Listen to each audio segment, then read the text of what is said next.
Hey everyone, Expat here from the Arena Productions, and today I've got a fresh gaming news reaction for you.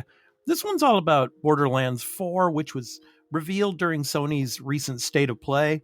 So before we jump in, if you like these types of detailed breakdowns and industry insights, don't forget to browse the Gaming News Reactions playlist here on my channel. I cover all the biggest announcements, trailers, and gaming reveals. So it's a one-stop shop for gaming news. Now let's dive into what Gearbox showed us. So I've been a fan of the Borderlands series from the beginning, from the original cel-shaded madness to the over-the-top co-op gunplay of Borderlands 2 and 3. I put in the hours and then some. So naturally, when Borderlands 4 was revealed, I was pumped, but I'm also approaching it with a bit of caution. Let's be honest, looter shooters have become oversaturated, and for many gamers, that loot grind is starting to wear thin. The key to Borderlands 4's success will be whether Gearbox can evolve the formula enough to keep it feeling fresh. That said, with GTA 6 now delayed to 2026, as we got the news very recently, Borderlands 4's September launch might have a golden opportunity to shine without being completely overshadowed. The window is wide open for this one to succeed if it sticks the landing. So let's go ahead and get into some of the gameplay innovations shown during the State of Play. And there's quite a bit to get excited about. So first, we have the enhanced movement system. So Borderlands 4 is adding dash, glide, double jump, climbing, and grappling, which completely transforms how you engage enemies and explore the world. These new transversal mechanics let you link movement into combat. Imagine grappling into an enemy, double jumping over cover, and slamming into a group with your action skill. The fluidity looks next level for this franchise. And then we have the four new Vault Hunters. So we got a close look at Vex, a new Siren who uses phase energy to empower herself or summon spectral minions. So like having magical pets that fight for you. Then there's Rafa, a grizzled Tidore soldier in a high-tech exosuit, armed with gadgets like razor arc knives. Their contrasting styles already show how different builds could play off one another in co-op. And then there's Kairos, the new planet. So the action takes place on Kairos. It's a fractured cyberpunk-style world controlled by a regime called the Order. This planet is made up of 4 explorable zones with next to no loading screens. The world is full of rebellion, ruined tech, and mysterious forces, setting the stage for a chaotic and politically unstable environment. So, also, we have the dynamic events and silos. So, you'll encounter spontaneous order patrols, roaming world bosses, and local wildlife without having to trigger quests.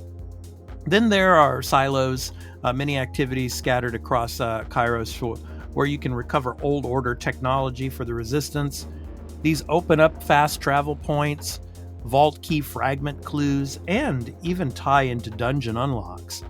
And then there's the new vehicle, the Digi-Runner. So Borderlands 4's mount is a personal digital bike called the Digi-Runner. You can customize its body, handling, paint job, and weapons. And it seems like a smoother, speedier alternative to past clunky vehicle segments. So anyway, before we go on, if you're enjoying this breakdown, make sure to smash that like, subscribe, and notification bell so you don't miss any of my future videos, from game reactions and reviews to in-depth podcast episodes right here on the Arena Productions.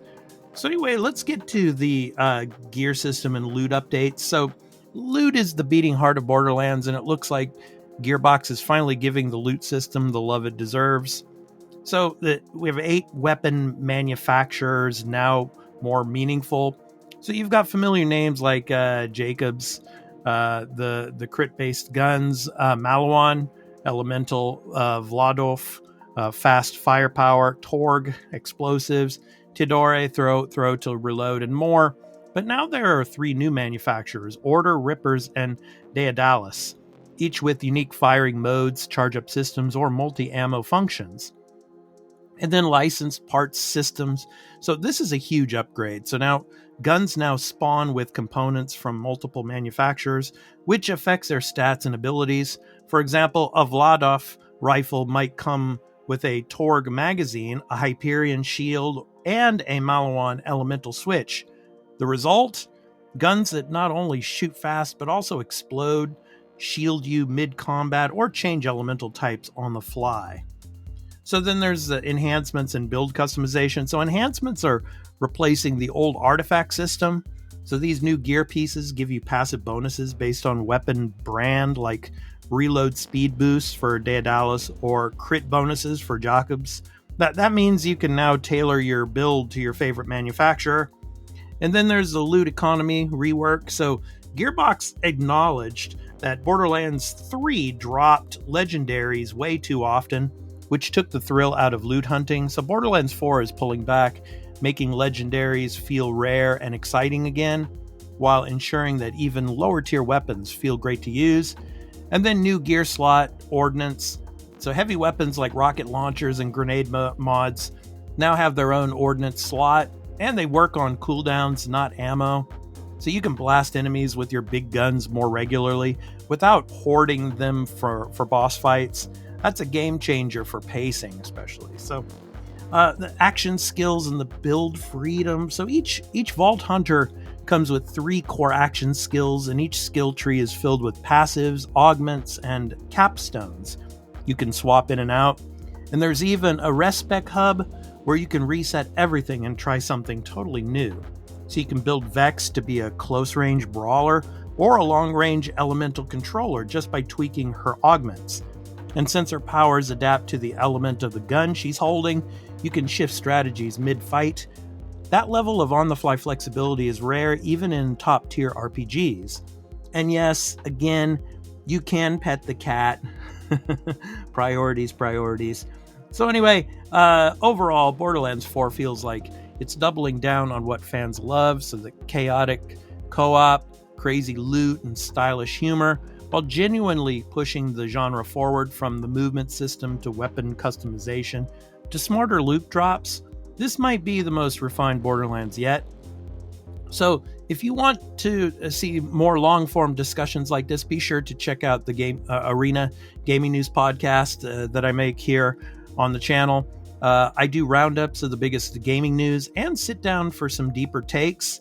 So anyway, that's going to do it for this episode. So thank you so much for watching, and I'll see you in the next one. Have a great week of gaming, everyone. Peace out.